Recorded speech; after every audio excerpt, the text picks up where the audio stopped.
bringing us the inspiration this morning. So good to be here with you, CSA. And I want to welcome Deborah and Jill and Melissa, Christy, Azana, Eva, Stacy, Melissa, and Jeff, and everybody who's come to be in the oneness that we're calling CSA this morning. So my name is Mitch Austin. I'm a ministerial intern here at CSA, and I feel so blessed to be bringing you this morning's message. The title of my talk is Get Real, Reveal, and Heal. So this is the time to get real about some things. Now, don't worry, I'm going to talk a little bit about the darkness of the world, but we're going to move into the light, because we could use some light. Yes? Say yes. Throw it up there, hearts. Yes. Let's proclaim that. Let's be that light in the world. You know, when I put a talk together, I look through all kinds of different materials to see what truth speaks to me for the message. And so I want to share a little bit of a blog post from Brene Brown that I discovered the other day. She says, "The world has never been an easy place. And the past few decades have been traumatic for so many. It's made changes to our culture, from 9/11 to multiple wars, the recession, catastrophic natural disasters, an increase in random violence and school shootings. We've survived all that, and surviving these events have torn our sense of safety with such force that we have experienced collective trauma, even if we weren't directly involved." She says, "I think every single one of us have been directly affected or is close to someone who's been directly affected." And I thought, well, why didn't she mention the fires and the riots and the social upheaval and COVID? And then I looked at the date. That was written in July of 2012. July of 2012. I thought, you know, July of 2012 looks pretty good right now. I don't know how you like to take a time machine and go back to 2012. And what I know is these events that seem like they're picking up steam, they're taking us from a world that's been unified and our empowerment, and it's pulling us towards a world of division and fear. I think we're all feeling that really deeply right now. It's almost like we're cooking the frog slowly. You know, if you put a frog in boiling water, it just jumps right out. It knows to do that. And yet, if you put that same frog in tepid water, it'll sit there, and you can turn the heat up over time, and it'll cook to death. See, and I think that's what's happening right now. We're cooking in the pot of the world, and it doesn't feel good. And my clicker doesn't feel very good right now either. It's not working. And what I want us to get is that we got to get real about what's going on in the world. Because until we get real about what's going on in the world, we can't heal it. I want us to see what it is that's actually going on. Because we need to see reality on a level that we've never seen it, so that we can get what we need to know to move to the next phase. You know, I also watched a blog by Brene Brown, and she said, you know, we're starting to build a culture of scarcity, a scarcity culture. I actually have a name for it. And they say that there's, in our major news streams, there's a formula that helps build this culture. And it's built on a narrative that has 3 parts. The 3 parts are, what happened, should be afraid, and who's to blame? Who's to blame? And see, what this does is it builds more fear and scarcity and pain in the world. And so why is that important to know? We all know this. Well, what she says is social scientists have studied this. And where we're in states of fear and scarcity and pain, we're more likely to believe propaganda. We're more likely to believe the false news. We're more likely to give our rights away. See, we need to see that that's what's really going on so that we can get above it. So we can get through it, so we can get to a higher truth that will be a guide for our life. So I want to get real about 3 things in the talk today. I want to get real about our reality, the real reality, not the one of the modern world that we walk around in. I want us to keep that high in our hearts and our minds, that the real reality is that a loving presence is all there is. Like our divine sacred reading today, Wakatanka is at the heart of us. That peace is at the heart of us. That's reality. Second cause is what comes out of that. Peace between people, peace between nations, or fear, or war. Right? We can create whatever we want to create, but the first cause is in love, always. That's reality. The second thing I want to get real about is our power. Our power as divine co-creators. We are powerful beyond measure. We have limitless ability to be co-creating with the divine, Spirit, God, all that is, whatever word that you use. And we need to reclaim that power more than ever. And then the last thing I want to get clear about is the truth. We have the ability to discern the truth, no matter how much fake news is out there. You know, when you hear the truth, it don't need no window dressing. It doesn't need a lot of explanation. It just goes right in. And we have a compass of truth that is within our being that we can trust. See, we're in a time of crisis right now in the world. We need to see that. We need to get clear about that. You know, in Greek, krisis means decisive moment. We're in a decisive moment. And we can feel it because we can feel that crisis on every level: economic, environmental, social, our physical bodies, and spiritually.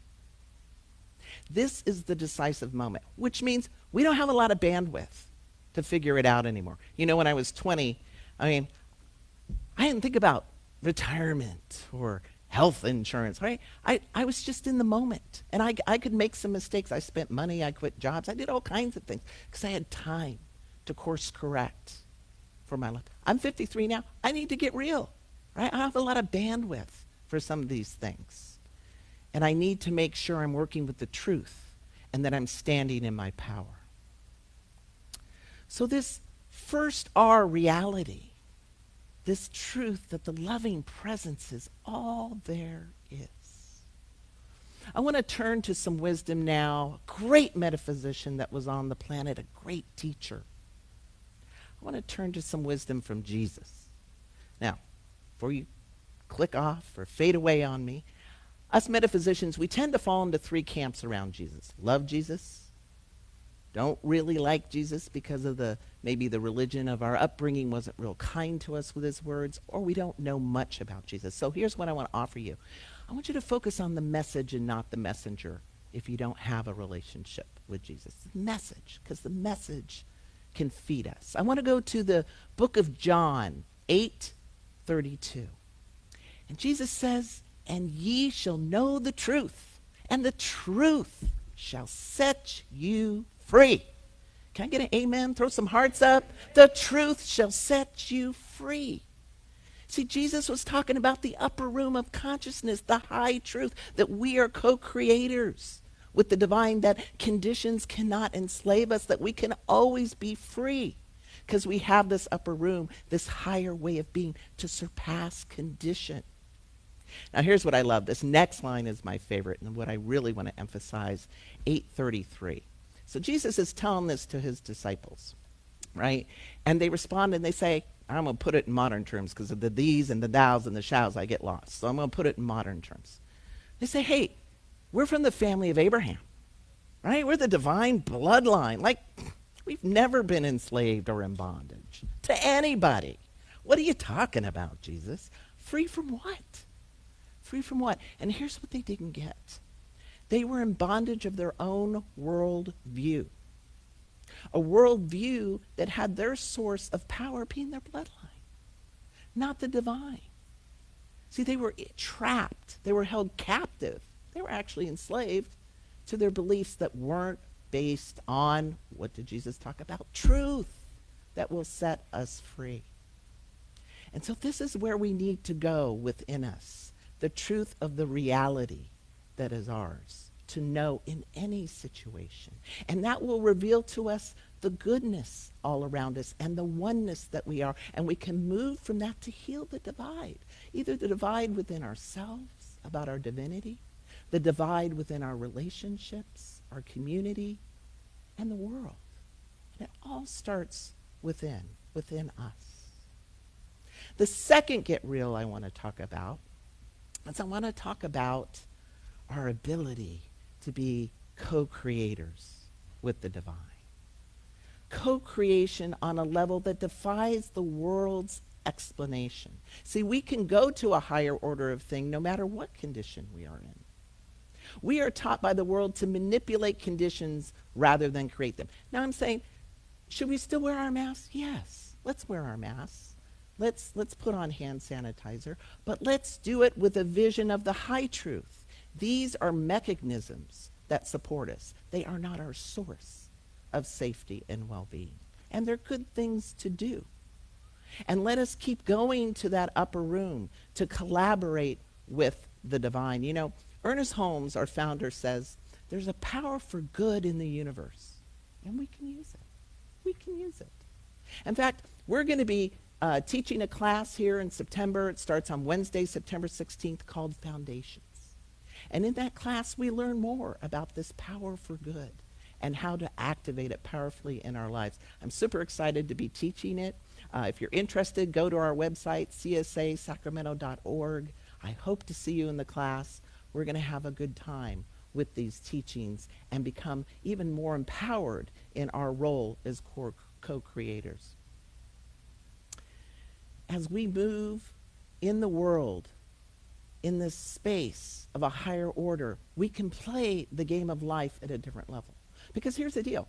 We're not going to win the game of life on the world's playing field because the world's always changing the rules.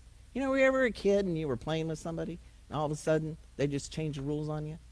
And you went, what? I had a friend, I could never play Monopoly with him because we get halfway through the game, we'd have to look at a rule and he'd just change it, you know. That's not the playing field we want to be on. Now, do we need to be in the world? Do we need to advocate from a place of love and power? Absolutely. But we need to play from a higher order of being, an order of spirit, by spirit's rules. Because we can then create conditions rather than constantly reacting to them.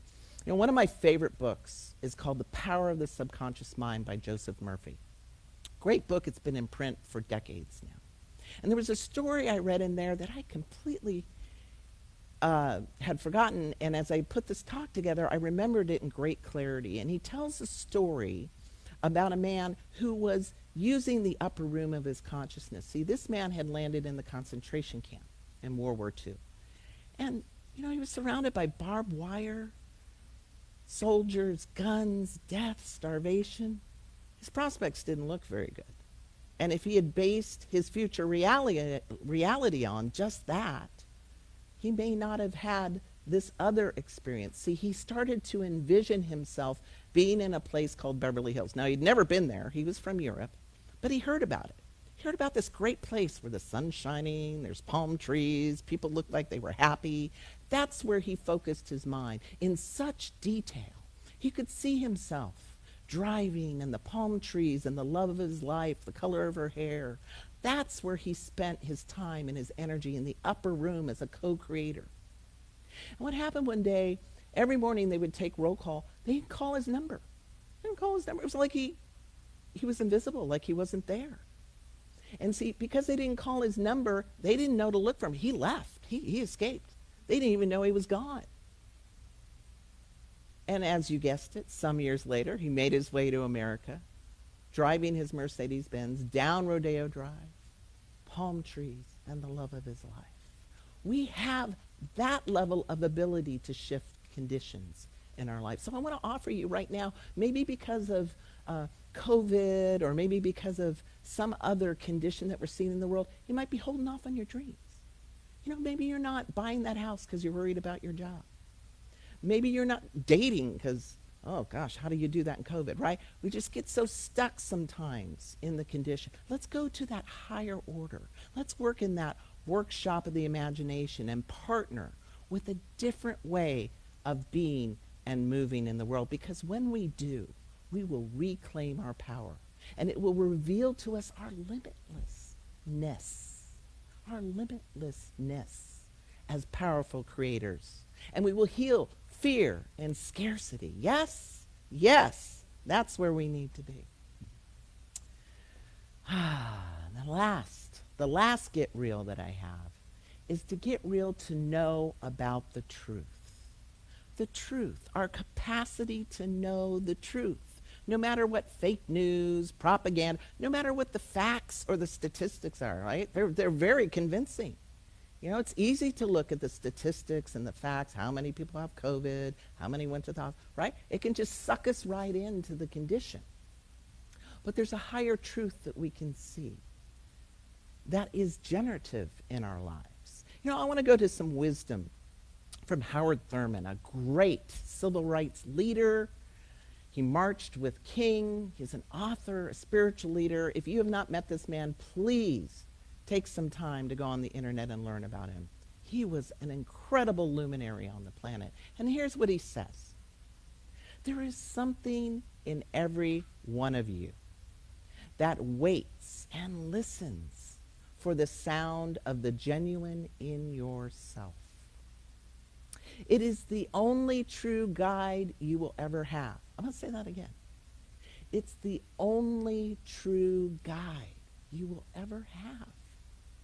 And if you cannot hear it, you will all of your days be dancing on the ends of strings that somebody else is pulling.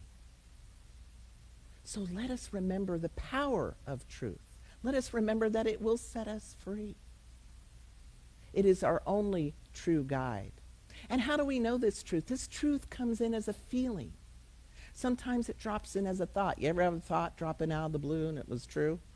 You said, where'd that come from, right? We have this, the universe, God, Spirit is always talking to us and bringing us the truth.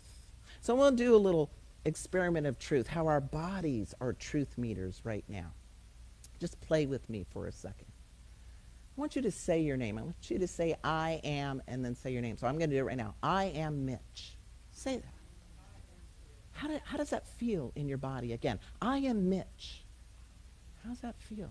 For me, it just goes right in, like there's no resistance in my body. Now I want you to pick a name that isn't your name, and I want you to say it as if it were. I want you to say, I am, and then you're going to pick the name. So for me, I'm going to say, I am George.